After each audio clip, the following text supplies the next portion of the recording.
Eu vendo que estamos vendo agora en España, cun presidente acosado, cun presidente absolutamente a defensiva, que fala no Senado como se estuvera nun xulgado, porque sabe perfectamente que lle están facendo preguntas de cousas que non pode recoñecer sabendo o que hai.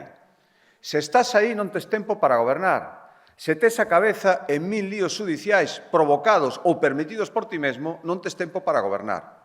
E, polo tanto, eu quero que cada vez máis nos diferenciamos de todo iso. Quero que cada vez máis se vexa a diferencia entre os que ideologizan, polarizan, están todo o día a gresca e os que creemos que gobernar e xestionar o día a día é fundamental e ter un partido detrás que nos apoie e nos respalde, iso é no que crea xente. E por iso eu hoxe estou aquí, porque este concello, con tanta historia recente tamén, necesita referentes.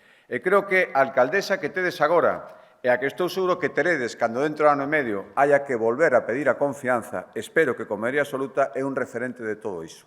E, polo tanto, eu veño aquí a decirlo moi orgulloso, a decir que somos unha enorme familia, con moita historia, a moita honra, que os que se creen que facendo manifestacións, facendo algaradas, dicindo que hai que tensionar a rúa, crear conflito e non gobernar, nos van a milanar, que sepan que eso non é posible, que somos unha familia forte e que en Ponteareas se ve mellor que en ningún outro sitio. Moitísimas gracias.